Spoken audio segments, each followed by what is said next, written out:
Okay, very good afternoon to everyone. So I welcome you all in the third day of this FDP, IoT using Raspberry Pi. And in previous 2 days, we learn about IoT as well as some commands on Python. We learn about the Raspberry Pi also, the structure of Raspberry Pi, different version of Raspberry Pi, as well as the application of Raspberry Pi. So in this third day, so we are going to learn how the Raspberry Pi is been connected with your code, and we will develop some kind of application also in this. So I just handed this stage again to our trainer, our expert, Mr. Saurabh. So Saurabh sir, Yes, sir. so Good. now you can carry on, sir. Thank you so much, sir. Good afternoon, everyone. Let us start with the propagation of this particular FTP. Till yesterday, we have discussed about the commands, also a small part of Python, where we discussed about the keywords. We discussed about uh, conditional statements, maybe loops, right? The syntax of the Python, or we had discussed about the editor of the Python also, right? So that editor which we have discussed yesterday was that that editor was the ideally, right? So on ideally we were doing some kind of experiments. So today I'll just start with the a practical implementation on the hardware, and I'll try to use some cloud also. Let's see whether what till what we can complete today. So without wasting time, let us start with the practical implementation now. So I'll just share my screen now. Give me a minute, please.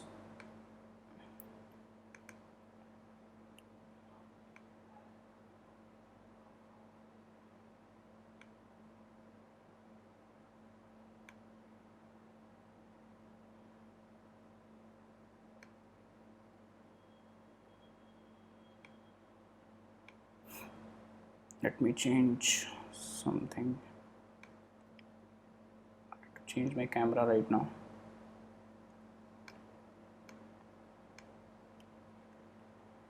Yeah, now this is perfect. Can you see my screen now? Is that visible? Yes, sir. Yes, sir. Yes. Okay. Okay, so yesterday we were discussing about some kind of experiments. Also, if I'll show you something, yesterday we had a small, not this one,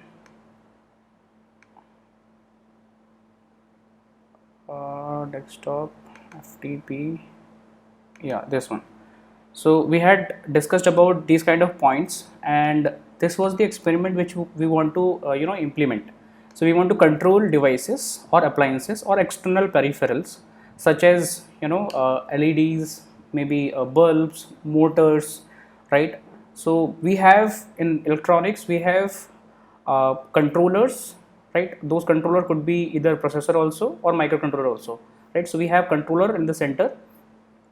Right now we are talking about as a controller the Raspberry Pi, and we have external peripherals either as an input device or the output device. So all switches, all sensors are input for us, and bulbs, external appliances, devices, right? Maybe LEDs, motors, right? All indicator buzzers, all these, yeah, or speakers, or such type of devices are output devices for us, right? So these things have their own set of pins to connect with the Raspberry Pi. So every single different device would have different kind of connections, right? So if we are talking about the external environment right now with the LED. So let us start right from the basic with the experimentation of Raspberry Pi, whether how we can write a code just to blink the LED, and blinking LEDs can turn into different kind of experiment, the biggest experiment, or controlling many different kind of devices also. So same experiment, because we are not concentrating upon LEDs itself right now. LED could be a small element right now, but we are learning how to control the pins of Raspberry Pi, how to control the GPIOs of Raspberry Pi. If we will learn whether where exactly we need to connect the pins, or where we exactly need to connect the LEDs or external peripherals, right? We had 40 pins altogether in Raspberry Pi. So we had few pins for GPIOs, we had few pins for ground, for VCC, for other purposes also, right? So let us understand whether how to control those GPIOs. So I'm concerned with I'm concerned with the controlling of GPIOs rather than glowing LEDs or blinking LEDs. So let us go directly with the practical implementation now. So this is my screen of Raspberry Pi. Yesterday also I've told you how to come to this particular screen. So this is my terminal, right? If you remember, I told you about some commands yesterday. What if you don't have GUI platform with you? I want to just control everything from the CLI platform.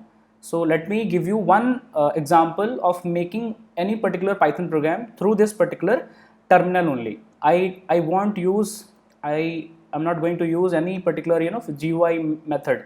Like I'll not go to programming and this Python or ideally or to write some programs like yesterday I have done.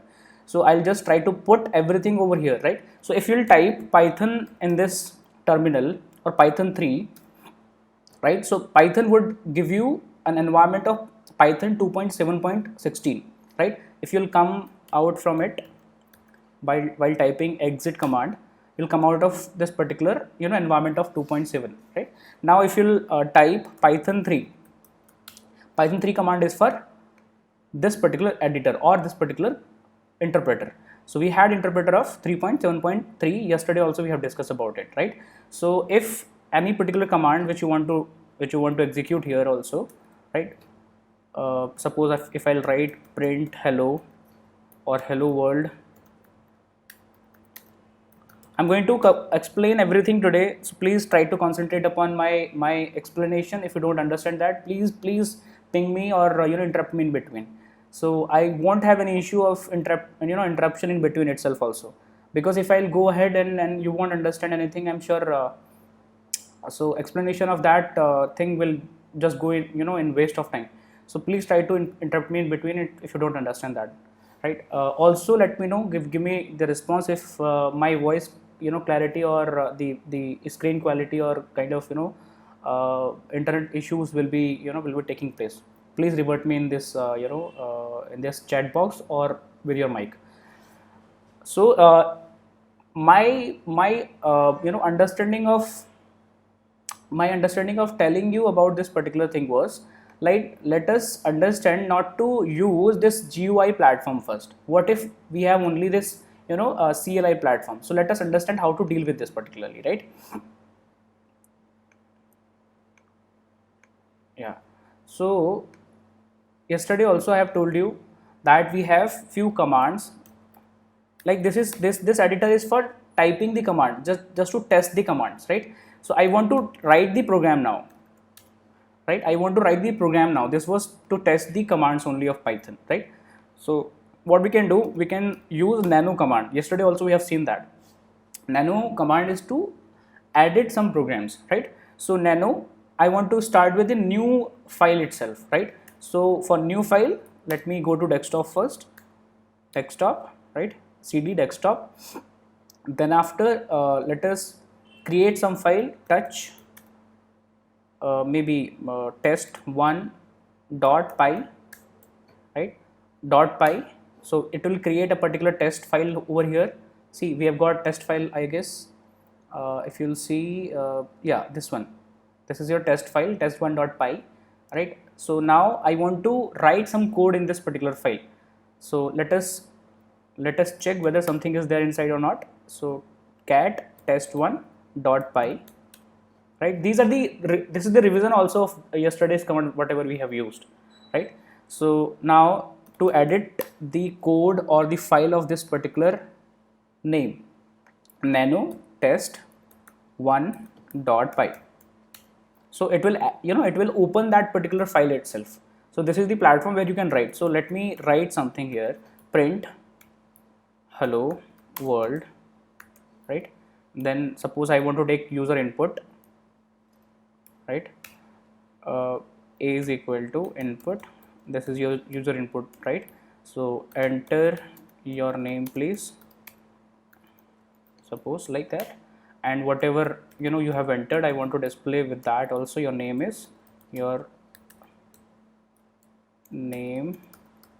is comma that particular variable, right? So I have written these 3 lines only, right? So let us understand how to save this. So here you can see there's a a shortcut of saving or exiting this particular window, right? And that is control, and this is the symbol for control, right? That upper arrow key is for control X. If I'll press control X now, so it will ask me to save with some file names, right? Save modified buffer answering no will discard this particular change, right? So you can press either yes or no. If I'll press Y and enter, so it will save that particular program.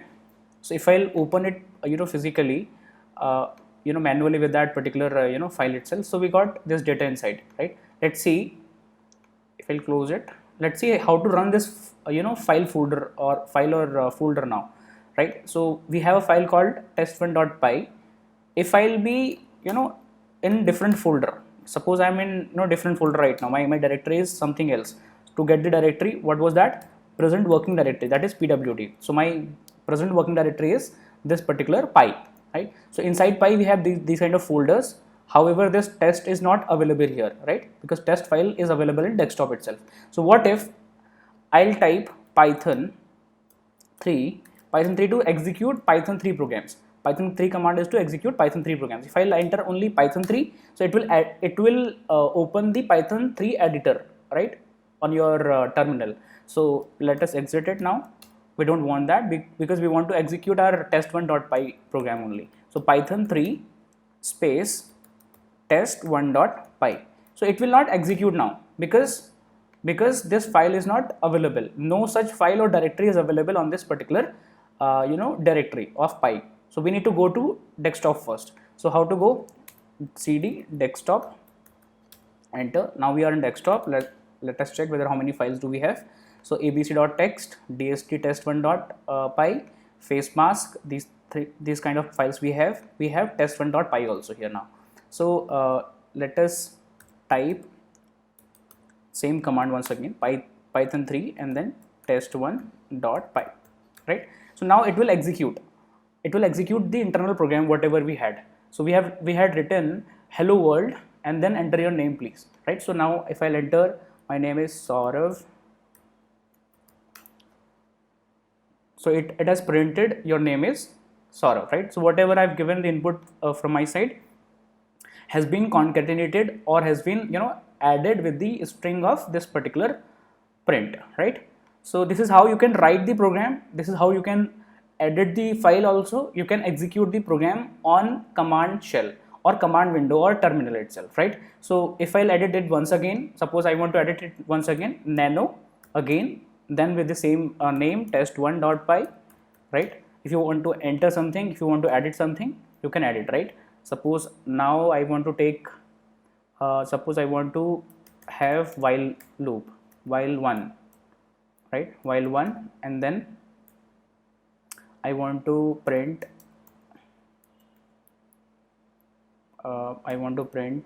techinest many times, right? Suppose techinest, right? So I have written these 2 more lines.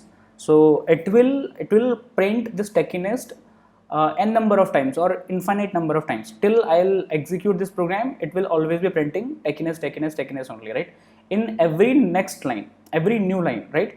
So let me save it again. I'll press control X and then I'll press Y and enter, right? With that I'll come back to the terminal window once again. Now to run this program, python 3 then test1.py. So this is how you can execute any particular program. If you want to control this window once again, because techinest is being printed again and again, right? So you don't want to print TechInest, you want to halt this program, you can press Control C, right? Control C is to quit the current process. This is how you can quit the current process now. So let us go with the practical implementation with Raspberry Pi, because we were doing some experiment on Raspberry Pi, right? On Raspberry Pi was the hardware and Raspbian was the operating system. Let us do some experiment with the Raspberry Pi pins also now, right? So now I'll just close it. However, I can go with the same window. It may not be comfortable with you, so I'll go with the direct IDLE platform. So this is my Python platform, Python 3.7.3. Let me show you if Python 2, let me see if Python 2 is there. No, Python 3, sorry, Python 2 IDLE is there. Python 2 interpreter is also available, but Python 2 IDLE is not available here. So Python 3 is there. Now if you want to execute some command, you can execute over here. If you want to run the program, for program you need to build a new file here, and this file is called a shell prompt, right? Yesterday I've told you about.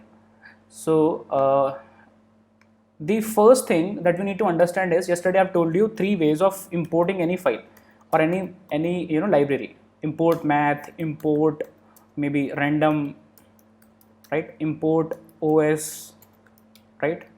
OS is the OS the library for controlling your operating system. Right now our operating system is Raspbian, so you can control, you can get the maximum amount of information about your operating system. So os.path, your OS path is this user lib and Python 3.7. So Python 3.7 is installed in this particular path itself, right? So if you want to check that, let me go back to this terminal.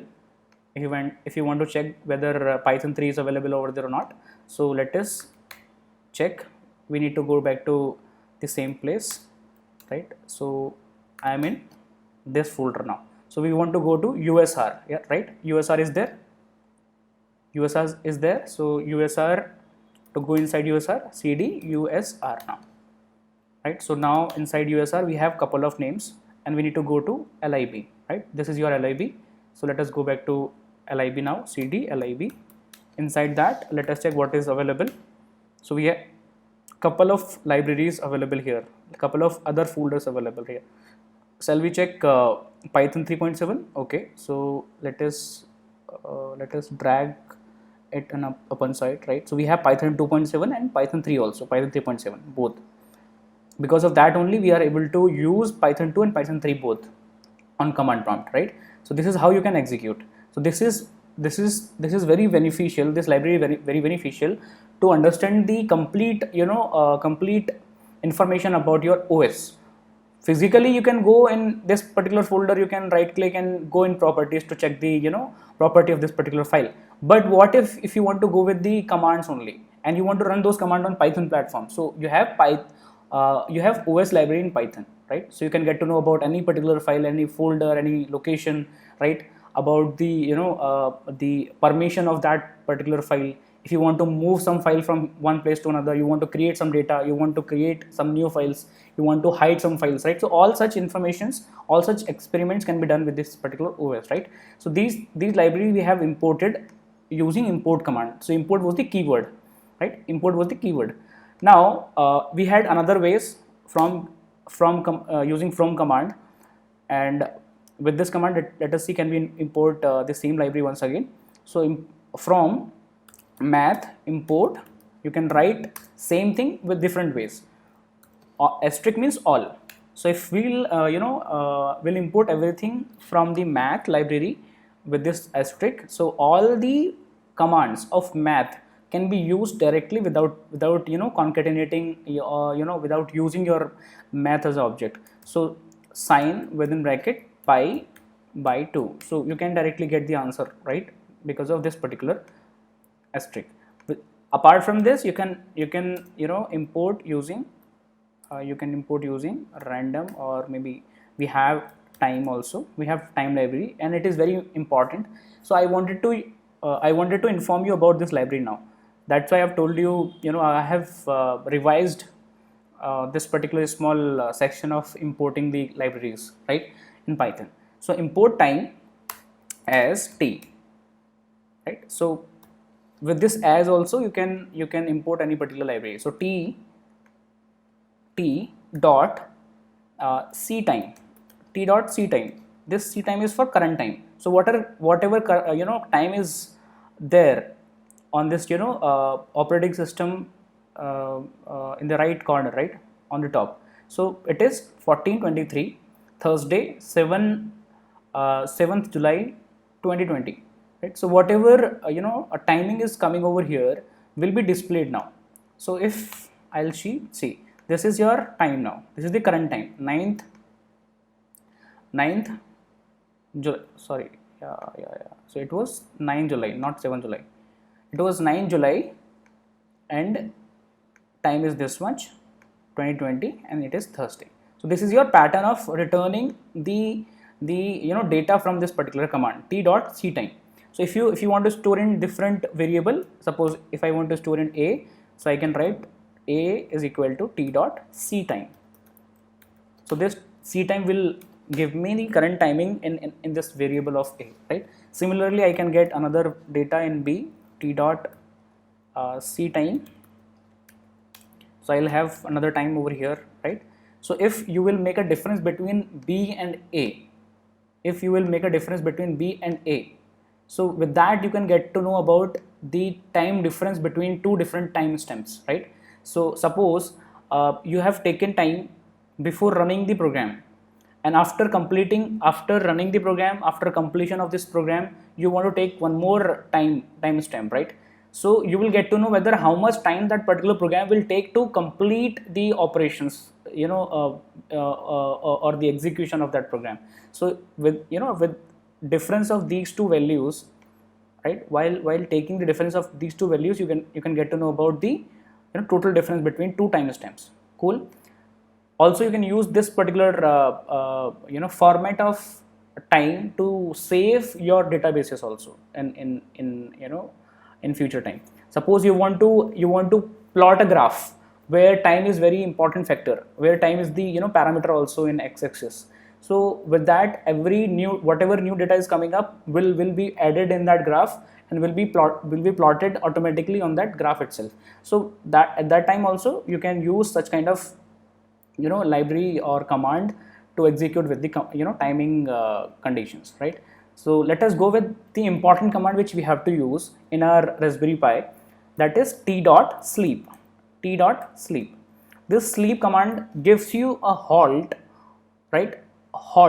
A small pause between the two commands, right? So if I'll enter 1, which means 1 second. If I'll enter 10, it will pause for 10 seconds, right? So notice whenever I would enter here, so automatically it will take 10 seconds of time to come back to the to this particular editor window, or to this particular arrow itself. So let me enter here. So it will take 10 seconds. 1, 2, 3, 4, 5, 6, 7, 8, 9, 10. Right? So it will come back to this particular place once again after 10 seconds. Yeah. So you got this particular editor window, or you can edit your commands over here now. So this command is very useful for us to stop the previous process. So if you are doing some process over here, it will be running only for 10 seconds, right? After 10 seconds, whatever you'll write here, it will be executing after 10 seconds only, right? So in between two or multiple commands, multiple processes, if you want to keep some delay in between, if you want to pause one one section of the code and you want to execute the another one, so there you can use this sleep command, right, of time. So after that we have to use one more library, and that is to start with, I'll just go with the shell prompt once again. So import rpy dot gpio. So rpy is the main library, and this is what is called as module. So rpy library has couple of further modules or classes. So one class is there, you can call Raspberry Pi or rpy as a super class also, right? With that super class, you are going inside that subclass of GPIO. So with this library import, you're going to operate, or you're going to perform some operation on GPIOs only. Other than GPIOs, we have other pins also. If you have noticed, here we have GPIOs, right?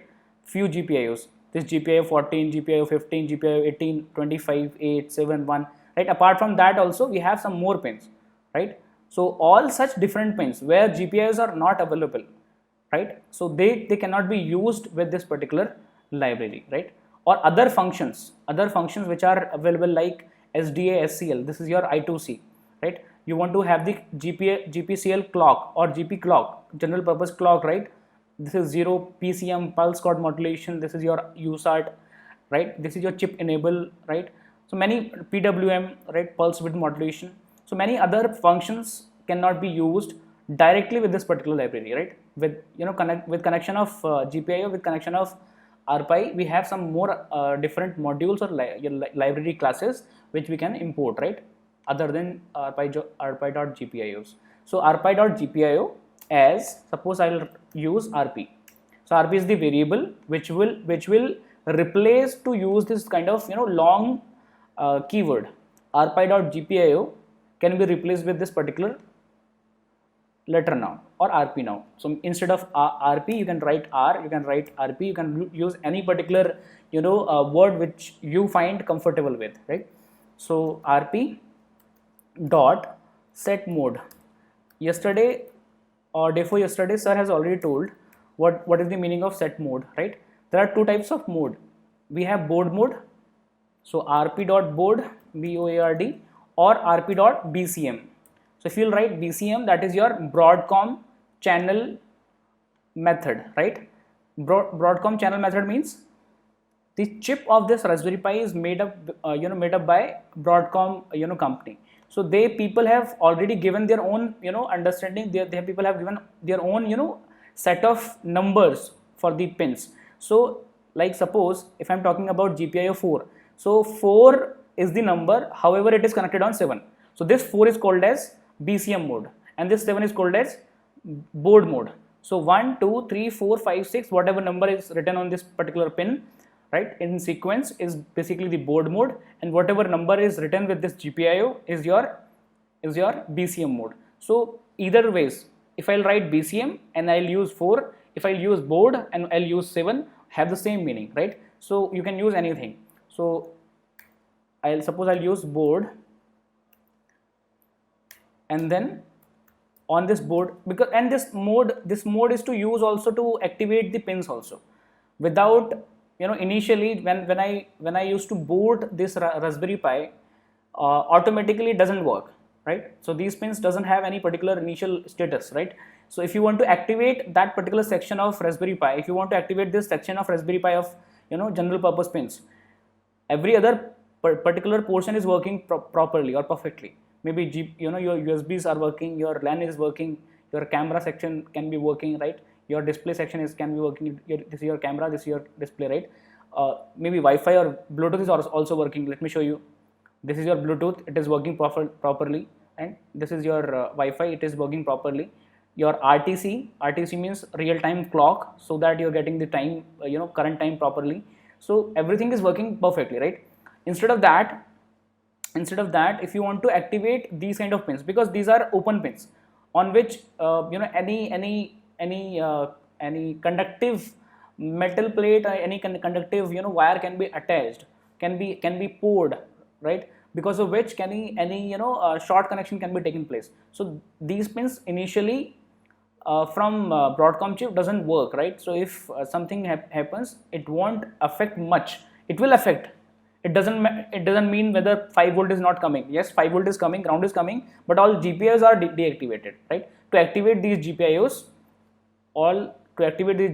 to set the pins mode on, we have this particular command set mode, and that is rp.board, right? It could be BCM also. So rp.set pin now. So you have activated the board. Now you have to activate the pin. So on which specific pin, because every single pin has individual role.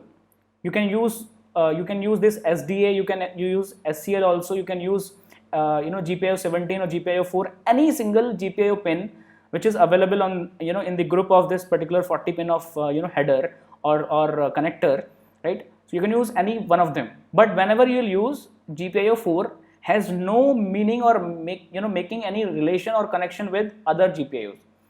So if you'll use GPIO 4, it will be always used, right? Other pins will be deactivated. Other pins will not draw any power. If you have not used other GPIOs, so all such pins will be deactivated, right? So let us go inside that. So rp.set mode, setup, sorry. Mode was to activate the board and setup is to activate the pin.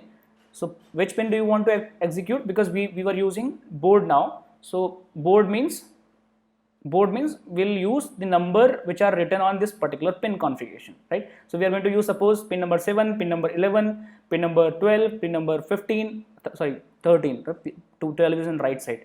So pin number 7, 11, 13 and 15. Suppose these 4 pins I want to use, right? So what I'll write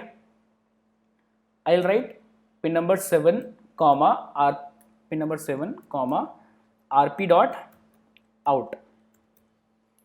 I want to use some more pins. I want to activate some more pins.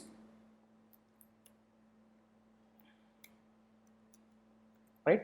So 7, instead of 7, we have pin number 9, we have pin number 11, we have pin number 13, right? Or pin number 9 was ground. If you remember, this pin number 9 is ground in between. So we can change these pins from 9 to 11, then 13 and then 15. So these 4 pins can be used now. So all such pins, all 4 pins I have used for output purpose. It means any sensor, if you will connect with these pins, if you will connect your sensor, your switch with this GPIO 4 or 17 or 27 or 22, it won't work. It won't take any input now, because you have activated these pins, you have set the configuration of these pins for the output purpose only. If you want to set it for input, you can use here in instead of out, right? So this is how you can activate any particular pin. So I would recommend, okay, I want to save this, I want to save it on desktop, so I'll go on desktop, or maybe Pi first test 1 2 3, right? So if I want to recommend you, if you are not using any pin, if you are not connecting any pin, with any input device, if you don't have any input device, please don't make such such pin free for inputs. Don't use that pin for input purpose. If I'm not going to use pin number 11, right, pin number 11 is not going to be used for any purpose, so please don't make any pin for input purpose, because for that with this configuration, with this setup mode, with this setup of making pin number 11 input pin, it will automatically detect any kind of noise from the environment, right? It may damage the pin also in a longer time. So please don't make such small mistakes. If you want to use any pin, please try to decide that either as input or output. Right now we have decided as output, right? If I'll show you this camera, so this camera I've already put it with the connection, right? So yesterday, if you remember, I had made a small connection. Suppose I will make the connection right now once again. So I made connection with the 8th LED, right? So 8th LED is glowing a bit. This LED is glowing a bit, right? Right. So this LED is glowing a bit because a small amount of voltage is coming out from the pin number 7, right? And this LED which is already glown right now here, the major one, this is your power input which I have given from Raspberry Pi itself to this board, right? And apart from this, this LED is also glowing because I have made one relay connection. If I'll remove this particular thing, it will automatically glow my bulb, right? So if it will automatically on my bulb, right?